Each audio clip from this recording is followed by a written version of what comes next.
শাহজাহান তো জেলে, কিন্তু শাহজাহানের সাগরেদরা ঘুরে বেড়াচ্ছে, শাসিয়ে বেড়াচ্ছে, থান পাঠিয়ে শাসানি দেওয়া হচ্ছে, থান শাসানি চলছে সন্দেশখালিতে। অনুপম রয়েছে আমার সঙ্গে সরাসরি। অনুপম, এই শাসানি, এই হুমকির কারণ কি?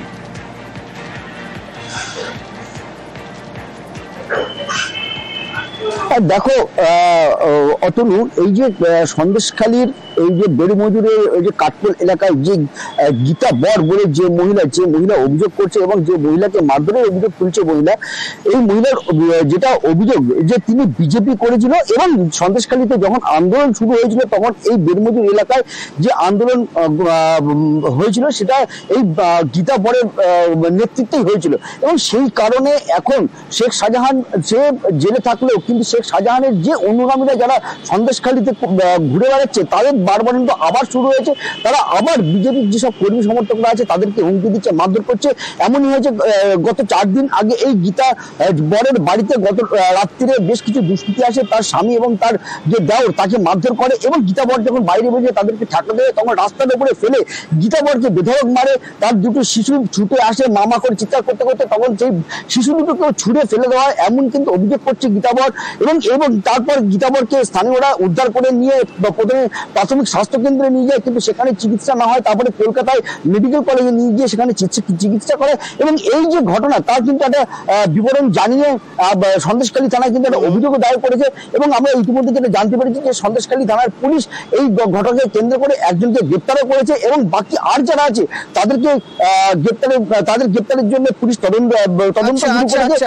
গীতা বর আমার স্বামী একটু প্রতিবন্ধী মানুষ, তাকে রাস্তায় ফেলে মারধর করতে আমার দেওর ছুটে গেছে, দেওরকে মারধর করেছে, ভাসুর থাকা থেকে ভাসুরকে মারধর করেছে, আমি গেছি আমার থেকে আমাকে খুব মারধর করে এবং অধিক ভাষায় গালাগালি আমাকে দেন। আমার ছেলেরা যেতে আমার ছেলেদেরকে ছুঁড়ে ফেলেছে। আমরা খুব ভয়ে আতঙ্কে আছি। শেখ শাহজাহানের দল বলে এসে বলছেন থান দিয়ে গেছে, বলছে তোকে থান পড়াবো। আমার কারণ একটা বলে তোর বিজেপি, আমি বিজেপি করি বলে আমার এই অপরাধ। শেখ শাহজাহানের লোকজন এখনো ঘুরে বেড়াচ্ছে, কেডার বাহিনী তারা দাপিয়ে বেড়াচ্ছে। আমাদের রান্না খাওয়া বন্ধ হয়ে গেছে, ছেলে টিউশনে যাচ্ছে, ছেলেকে হুমকি দিচ্ছে, ভীষণ আতঙ্কে আছি। মেরে আমার হাতে শাঁখা ভেঙে দিয়েছে, সিঁদুর মুছে দিচ্ছে। বলুন আমরা কি করে বাঁচবো? রাতে আমার বাড়িতে আদলাই ছুড়ে মেরেছে। আমি অভিযোগ করেছিলাম থানায়, তাদের এখন অ্যারেস্ট করেনি। দেগঙ্গায় জমি বিবাদ, তা সেই জমি বিবাদের জেরে বিজেপির বুথ সভাপতিকে বেধড়ক মারধর, বাঁশ ইট দিয়ে, এমনকি তার ছেলেও রেহাই পেলেন না, তার ছেলেকেও মারধর করা হলো। অভিযোগ উঠছে 5 প্রতিবেশীর বিরুদ্ধে। আশঙ্কাজনক অবস্থায় বাবা ছেলে হাসপাতালে ভর্তি। পাল্টা মারধরের অভিযোগ করছেন অভিযুক্ত স্ত্রী। আমার সঙ্গে জিয়াউল রয়েছে। জিয়াউল, ঠিক কি ঘটনা যেখান থেকে এভাবে 5-6 জন মিলে 5-6 জন প্রতিবেশী তারা চড়াও হয়ে মারধর শুরু করে দিল, কি হয়েছিল?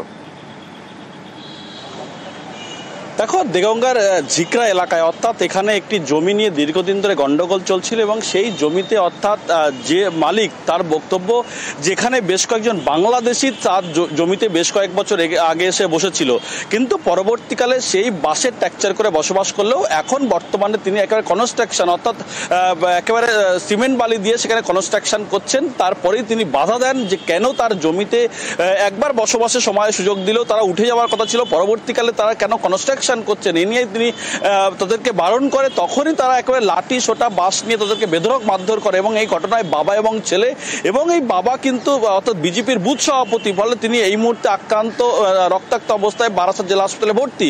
কিন্তু পাল্টা যাদের নামে অভিযোগ তাদের স্পষ্ট দাবি যে এই অর্থাৎ বাবা ছেলে তাদেরকে মারধর করেছে এবং তাদেরকেও পাল্টা মারধর করেছে, মহিলাকে শ্লীলতাহানি করেছে, ফলে তারাও আক্রান্ত। ফলে ইতিমধ্যেই কিন্তু উভয় পক্ষেই থানার দ্বারস্থ হচ্ছেন। কিন্তু যেভাবে জমি নিয়ে দীর্ঘদিন গন্ডগোল এবং সেই জমি দখল নিয়েই কিন্তু মূলত গন্ডগোলের সূত্রপাত এবং সেখানেই হাতাহাতি বাস লাঠির মারধর, এখনো পর্যন্ত এই ঘটনা দুজন আক্রান্ত। ঘটনাস্থলে পুলিশ তদন্ত করে দেখছে আসল কি উদ্দেশ্য, রাজনৈতিক উদ্দেশ্য না এই জমি দখলকে কেন্দ্র করেই গন্ডগোলের সূত্রপাত, সবটাই তদন্ত করে দেখছে দেগঙ্গা থানার পুলিশ। অতনু, আমার বাবাকে হঠাৎ করে এসে ওরা 5 জন মিলে থান ইট দিয়ে মারে, বাঁশ দিয়ে মারে, রড দিয়ে মারে, পা থেতলে দেয়, মাথা ফাটিয়ে দেয়, খুব সিরিয়াস অবস্থা, আইসিইউতে রয়েছে। মারধর করলো কারণ হচ্ছে আমাদের জমিতে ওই বাংলাদেশি লোক প্রায় 12-13টা ফ্যামিলি আছে, ওরা হঠাৎ পাকা বাড়ি করছে। আমার বাবা বলছে তোরা পাকা বাড়ি করছিস, আমার জমিতে থাকিস, তা আমাদের একবার জিজ্ঞেস করলি না এই কথা কেন বলেছে, তার জন্য এই আক্রমণ। আমি চাচ্ছি পুলিশ প্রশাসন ওরা বাংলাদেশের জন্য না যেতে পারে সেটা আটকানো, শাস্তি তো অবশ্যই চাইছি। উনি প্রতিদিন এখানে যাতায়াত করে আর আমাদের বাড়ির দিকে তাকাতে তাকাতে যায়। আমার ওই বৌমা কলে গেছে জল আনতে, উনি এসে জিজ্ঞাসা করলো বাড়ির সব কোথায়, মদ্যপান অবস্থায় ছিল। তখন আমি বলছি কি যে আপনি সরে যান, আসবেন না। বলছে কি জান আমি সরে না গেলে কী করবো বলে এরকম করে থামা মারে। তারপরে বলছে কি এই তোর বর আর ছেলে আসলে বলবি তোদের এই ঘর বাড়ি টাড়ি আমরা সব লিখে নিয়েছি। আমার ছেলে বা আমার স্বামী বাড়ি চলে আসে, তাদের কাছে আমি বলি, বলার সঙ্গে সঙ্গে তারা চলে যায়। যে দেখে ওনার ছেলে মুগুর হাতে করে নিয়ে দাঁড়িয়ে রয়েছে, ওই মুগুর দিয়ে বাড়ি মারে।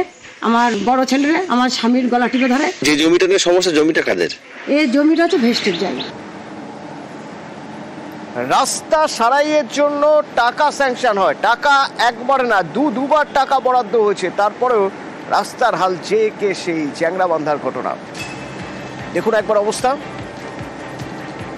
মেখলিগঞ্জের কেশব স্মৃতি থেকে চ্যাংড়াবান্ধার বাইপাস পর্যন্ত রাস্তা এরকমই, অথচ এই এলাকাতেই চ্যাংড়াবান্ধা পঞ্চায়েতের প্রাক্তন প্রধানের বাড়ি।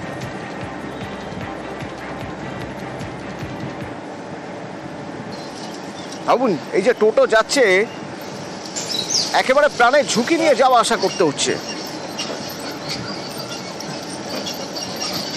টাকা বরাদ্দ হয়েছে দুবার, তারপরেও রাস্তা হয়নি কেন? শুভঙ্কর রয়েছে আমার সঙ্গে, বলতে পারবে শুভঙ্কর? হ্যাঁ অতনু, তোমাকে জানিয়ে রাখি মেখলিগঞ্জের কেশব স্মৃতি সংঘ এই ক্লাব থেকে চ্যাংড়াবান্ধা বাইপাস পর্যন্ত এই গুরুত্বপূর্ণ রাস্তাটি কিন্তু দীর্ঘদিন ধরেই বেহাল। রাস্তা সংস্কারের জন্য সরকারের তরফে দুবার টাকা বরাদ্দ হয়েছে, কিন্তু রাস্তা হয়নি। তার কারণটা হচ্ছে যে এই এলাকাতেই বাড়ি রয়েছে চ্যাংড়াবান্ধা গ্রাম পঞ্চায়েতের প্রাক্তন প্রধান মৃত্যুঞ্জয় বাবুর। এবং এই রাস্তা তৈরি হয়, প্রথমে রাস্তা যখন ছাড়া হয় সেই সময় এই যে প্রধান তার একটা জায়গা, প্রাক্তন প্রধান তার জায়গা রয়েছে এবং তিনি রাস্তা তৈরিতে বারবার বাধা দিয়েছেন বলে স্থানীয় বাসিন্দাদের অভিযোগ।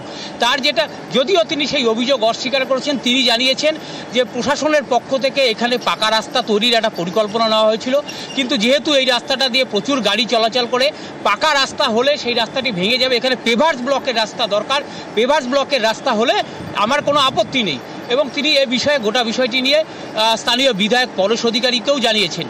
এবং পরেশ অধিকারী যেটা জানিয়েছেন স্থানীয় বিধায়ক, যে দুবার টাকা বরাদ্দ হয়েছিল কিন্তু রাস্তাটি করা যায়নি। উনি যেহেতু এবারে রাজি হয়েছেন, বর্ষার পর সেই এলাকায় সেই রাস্তাটি পেভার্স ব্লক দিয়ে তৈরি করার পরিকল্পনা নেওয়া হয়েছে।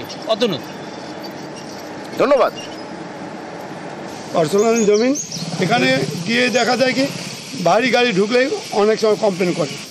আপনি কি পিচের রাস্তা চান না কাটা চান? কাটতে চাই না, কাটটা করলে করতে দিবেন। হ্যাঁ করতে দেবো, পার্সোনাল রোড যেন থাকি যায়, মানে রোড মানে কাটটা করে মানুন তো মানবো। পিস মানবেন না? না পিস মানবো না, যেহেতু আমার 25 টনের গাড়ি ঢুকে বাড়িতে। তো বিগত দিনগুলিতে যে অর্থ বরাদ্দ হয় তখন আমরা পাকা রাস্তা করার জন্য আমরা চেষ্টা করেছিলাম। এখন আমরা চিন্তা ভাবনা করছি যে এই রাস্তাটা আবার যখন অ্যালটমেন্ট আসবে তখন এই রাস্তাটা দেওয়া হবে, যাতে পেভার ব্লকের রাস্তা করা হয়। মৃত্যুঞ্জয় সিংহ সরকারকে আমি বোঝাই যে ওই রাস্তা তো আর কোনোদিনই তার মানে নিজস্ব বাড়ির রাস্তা হবে না, কারণ সেই রাস্তাটা হবে সরকারি রাস্তা। পূজার আগে অ্যালটমেন্ট আসবার পরেই আমরা এই রাস্তাটাও আবার এবছরও আগের বারের মতন এবছরও আমরা ধরে দেবো।